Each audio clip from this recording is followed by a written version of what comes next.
Hi, my name is Beth, and you're listening to the Canna Fitness and Nutrition Podcast, where we are hanging out at the intersection of fitness, nutrition, and cannabis. Thank you so much for pressing play today. If you're new here, thanks for checking this out. This is going to be a good one. If you're back, then I'm so excited that you're back for more. It tells me that you're interested in using cannabis for your health and fitness, which I think is an excellent tool. So many ways. And today we are going to talk about cannabis for menopause. Specifically, we're going to be talking about both perimenopause and menopause. Now, if you have been following me for a while, you may have heard this conversation that I had with the Cannabis Connoisseur on Ryan, the Cannabis Connoisseur's podcast, which is a great conversation. And we're basically going to talk about the same things here. I was doing a women's series with him, so there actually are a few episodes from May and June on the Cannabis Connoisseur podcast where we talk about breastfeeding, pregnancy, menopause, and things. But today, we're going to focus on the symptoms of menopause and how cannabis can help and how this ties into the weight gain that everybody is so frustrated with at this time of life. Now, let's talk for a second about what this is. Menopause is, the definition of menopause is when you have had 12 months without a menstrual cycle, right? That is the sign that you have hit menopause. The 10 years leading up to that point where your cycle starts to decline, you're losing estrogen, your body stops producing as much hormones, then that's called perimenopause. And this can start as early as like 35. So if you're thinking you're too young for menopause, you might be wrong. I certainly didn't think about it when I was in my late 30s, early 40s and struggling with mood swings and irritability and things. I was like, I just thought it was me. But it turns out it could have been perimenopause because it's certainly clear now. But when I was in my early 40s, I thought I was too young. But no. You can be right in that age bracket. And then the fun thing is that the symptoms don't necessarily just dissipate as soon as menopause occurs. So as soon as you go 12 months without a menstrual cycle, the symptoms don't just magically go away. Now your body's adjusting to longer stretches without the hormones that it's used to, which is why there are over 30 symptoms of menopause, including weight gain, hot flashes, mood swings, sleep issues, pain, inflammation, all of the things, right? We're pretty much just going to talk about the big four today. But the big four, if these don't go if these are unchecked, right? If these don't go treated, then that's what's going to lead to the weight gain, right? Hot flashes, discomfort, not sleeping. You don't want to work out, right? And then when you don't want to work out or you didn't get a good night's sleep, you have cravings. You're more likely to eat crappy food. That leads to weight gain. Your pain and the inflammation caused by your body losing estrogen and not, estrogen's everywhere in your body. So when you don't have it, you're more susceptible to injury and pain. And again, anyone who's in pain doesn't want to work out. You're cranky, tired, and you just want comfort food. Mood swings, again, cranky, tired. What do we want? Comfort food, right? So all these things can make it even harder to stay on track with your health and fitness, which is why I think cannabis is such an incredible tool because it can be used to treat some of these really big symptoms that interfere with your life. Let's talk about hot flashes first, because this is actually one of the first symptoms that occurs when you start to enter the perimenopause, menopause realm of your life. Hot flashes are often the first thing that we notice because it's unusual, right? Sometimes if you don't sleep good, you're like, well, I just didn't get a good night's sleep, and just chalk it up to life. But a hot flash is pretty specific. When you've experienced one, you're like, what the heck was that, right? So hot flashes and night sweats, common, super common. and they disrupt your sleep. They keep you awake. If you've had one at night, oh my gosh, you wake up, you're like dying, you strip your clothes, you get out from under the covers, and then you wait for your body to cool down, and then once you cool down, you have to cover yourself back up or change your clothes. And then when you've had disrupted sleep, now you're more susceptible to stress, mood swings, increased hunger, right? Which again, all leads to the weight gain. So the weight gain isn't just, people think it's because your metabolism is slowing down. That's not really it. That's not the full picture. The picture is you're suffering. The picture is you're suffering. Your picture is you're suffering through your sleep, not sleeping, leaving you with all these other symptoms, right? And that's what's usually leading to the weight gain, in addition to, slower metabolism, loss of estrogen, all of that. So cannabis can mitigate hot flashes and night sweats by relaxing and expanding blood vessels to help regulate temperature. Both CBD and THC interact with the receptors in the brain that regulate temperature, mood, and sleep, right? Both CBD and THC interact with the receptors in the brain that regulate temperature, right? So here's where we're going to get a little, I don't get too sciencey on this podcast because I want to keep it really applicable, right? I want you to use this information. THC is a really neat tool for hot flashes because anandamide, which is an endocannabinoid, a cannabinoid that your body makes all the time, anandamide, is in the pathway of temperature regulation, right? So anandamide, your body makes it, influences your temperature regulation. THC stimulates anandamide because THC is a cannabinoid. It goes into your body and interacts with the cannabinoids your body already makes, right? It helps them make more. It fills up your tank. So your THC stimulates your body to make more anandamide. It supports that, right? It enhances your anandamide. We'll call it like your tank, your gas tank of anandamide. So by taking THC to support that, you're going to help regulate your temperature. Now, I did like an anecdotal just experiment myself with it, where I take THC to sleep, and I decided for a few nights that, it was like a week, I was going to take CBD instead. And I had night sweats. So I don't typically get hot flashes during the day. I typically get night sweats if I don't take THC. And I certainly did that week that I didn't take it. I certainly did get night sweats.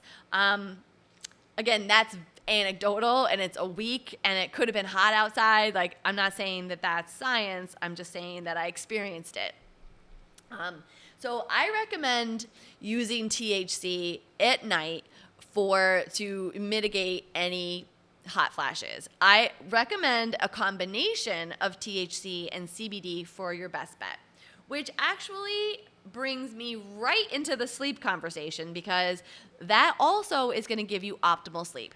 And just like hot flashes keep you up, you might just be up because of anxiety. You might be waking up at 3 a.m. and not being able to go back to sleep. Oh my gosh, I hear about that every day from people, right? Which is why we have cannabis now as a tool to help that go away. I actually hear about it less now that everybody's on CBD, but sleep, THC helps you fall asleep. So if you're laying there tossing and turning, can't fall asleep, mind won't shut off, THC is your best friend. CBD helps you stay asleep, which is why I always recommend taking both together, because when it comes to sleep, you want both. You want to fall asleep and stay asleep. So that's when you want to take that combination so that you don't wake up. Even if you fall asleep, you don't wake up and then not be able to go back to sleep. You can use whatever method you want when it comes to using cannabis for hot flashes and sleep. A lot of people love a gummy at night you get that in their body, half a gummy, quarter gummy, 1 gummy, 2 gummies, however much is appropriate for you to get you to go to sleep. And if you can find a gummy with both CBD and THC in it, nowadays they market these things specifically for things like sleep, right? So you might find a gummy that has THC, CBD, and CBN. CBN's a minor cannabinoid that helps you sleep. So you might find one that has that. And it might even be called like, nighttime or, good night or sleep well or something. So because they're marketing these towards the effects that it's going to have. Right? So you could take a tincture, that's an oil that usually is in a dropper in a bottle, and you could take a little bit of oil, put it under your tongue, and let that absorb, and that will also help you fall asleep, stay asleep. You can inhale it if you like to smoke, or if you like a dry herb vape like I do. You can put your flower and smoke whatever feels like it's going to work best for you. Now, generally at nighttime, we're looking at indicas. We're looking at terpenes that make you relaxed, like a myrcene will make you relaxed and more of a sedative effect. So you're looking for things that are going to make you sleepy. This wouldn't be the time where you want a sativa strain or a limonene strain because it's going to give you energy and it's nighttime, and you want to be going to sleep, right? Also, less is more typically in these scenarios too. It doesn't usually take much. So I would start small and then increase if it doesn't work. It's definitely better when it comes to cannabis to have a couple nights where you don't feel anything and it doesn't work than to have a night where you took way too much and you were uncomfortable. It's just easier, if it doesn't work the first couple times, take another gummy the third night and, watch it work. But don't overdo it and don't assume that, it's more is better because less is typically better. Pain and inflammation. This, again, you're losing estrogen, you're losing hormones in your body, and that can create a ton of pain, especially inflammation in your joints, which makes exercise miserable, right? When we're in pain and you're sore, and especially if you have joint pain, exercise sucks when you have pain. So using cannabis to overcome your joint pain, reduce the inflammation, can be key in helping you move. And if you're still moving and exercising, you're going to be less likely to gain the weight that is known to creep on in menopause. So again, depending on the type of pain and what your intention is, you want to take less THC and more CBD. So a small amount of THC will help you overcome some pain. CBD is what you really need to get in there and reduce the inflammation. So again, this can be accomplished with a gummy, a tincture. You can inhale and smoke. You can even use a topical in this case. You can, especially if you have a lot of muscle aches and pains from workouts or just in general, a topical, you're not going to worry about getting high at that point, but you can just massage it into the muscles or tendons or fascia and have that feel relief. So a lot of people can get a lot of relief out of simply a topical. When you're looking at topicals, though, you're going to notice that the doses are higher with topicals. And that's okay. That's okay because, again, you're not absorbing it internally. So you don't have to worry about the negative effects. And typically for topicals, higher doses, especially of the CBD, it works better because it's just that much more potent and powerful. So for pain and inflammation, I would also, when it comes to pain and inflammation, I would also take it daily. I take CBD daily just to keep it in my system and keep my, quote unquote, tank full of CBD as a supplement. And when it comes to pain and inflammation, you want to take it every day because then it's going to reduce the inflammation and keep it reduced. Don't give your body a chance to regenerate inflammation. Don't do that. Let it get in there, let it really reduce and relieve, and then you can start moving again freely and not create more inflammation. And then let's talk about mood swings for a while here. So I think I'm giggling because as a woman, a 47-year-old woman, mood swings I'm no stranger to mood swings, right? CBD now, again, CBD is the effective mood regulator. And that is really what helps us balance our emotional state. So I would also take this daily as a supplement because it's going to even out your moods and keep it regulated. Whereas if you spend a few days or a week without it, you're more likely to get back into the up and down cycle of the mood swings that is so frustrating. Because again, these dramatic highs and lows, you feel like a teenager. You feel like you can't get along with anybody. You're fighting yourself constantly. I should work out. I don't want to. I should work out. I don't want to. And you're going back and forth constantly, right? The irritability is strong and very real. So you might experience that. You might get irritable when you're out and about. You might get irritable at work. You might get irritable at home. It's so common that they call it menopause rage. Right? Menopause rage. So CBD is really your friend when it comes to reducing the emotional fluctuations and just evening out so that you're on an even keel. Now, THC, on the other hand, for mood swings, that can help because THC stimulates euphoria. So it can help keep a smile on your face. It can help you feel calm, right? I would say in order to function on a day-to-day basis, you're going to want a really small amount, but a lot of women swear by microdosing THC for mood swings and menopause.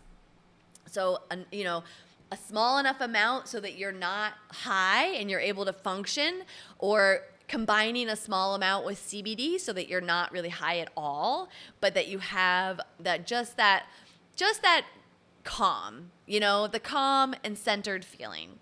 But again, I would take more of a sativa when it comes to the mood swings because you still want to be energized. You don't want to be calm but sedated. You don't want to feel like you're numb, or you don't want to feel like you're a robot, right? You still want to be a human. So small amounts there. Stress and anxiety goes along with that and is worth mentioning because stress and anxiety can also be alleviated with CBD, particularly. CBD acts as an anti-anxiety component in the body once you start taking it. And again, you want to take it on a daily basis so it gets in your system to support that so that you feel better. So those are the biggest ways that cannabis can help support us in perimenopause and menopause, because those are the big issues that, again, when clients come to me, as a personal trainer and cannabis coach, they're coming to me typically because they want to lose weight, So when that's happening at that age range here, this perimenopause, menopause time, it's really important to look at why are you gaining weight? Why do you think you're gaining weight? Or why are you afraid you're going to gain weight? Is it because you're not sleeping? Is it because you have terrible mood swings and irritability and you feel like a teenager that's rebelling against everything now? Is it because of the hot flashes that are keeping you up at night or that are uncomfortable and you're just kind of miserable in your skin? Is it pain and discomfort? Is it joint inflammation that's keeping you from moving? And that's why there's, extra pounds creeping on. They're creeping on for a reason. It's not simply just your metabolism changes, because that's not how your metabolism works. Your metabolism doesn't actually slow down suddenly at menopause. It slows down gradually over time, but typically what happens is we slow down, right? Hot flashes, mood swings, sleep issues, pain, that slows us down. So it's not that our body's working against us metabolism-wise, it's that our body's working against us and we're slowing down in order to accommodate those things. So in order to not gain weight and to keep going at the, how you want to, we have to not let these symptoms slow us down. So I hope that was a helpful overview of the ways cannabis can help with perimenopause and menopause. And again, that's just scratching the surface. A longer conversation, again, I had a longer conversation, but same thing though, on the Cannabis Connoisseur podcast. If you're interested, I'd be happy to talk to you personally about how it can help you, because all of us are different. Every woman experiences different things, although there are similarities. You know, you're unique, I'm unique, and if you want a unique and individualized conversation, feel free to reach out. Feel free, email me. It's beth@cannafitnessnutrition.com. I hang out on Instagram, and that's Beth_CannaFitnessNutrition. And feel free to go ahead and share this podcast with anyone you feel might benefit, maybe another woman also in our age bracket going through the same thing. And give it a 5-star rating and like it or rate it, because apparently that's how the algorithm knows that to show the podcast to more people, apparently. So I'm learning as we go. You're learning too. And I really appreciate that you listened in. So have a great day, and I will see you next time.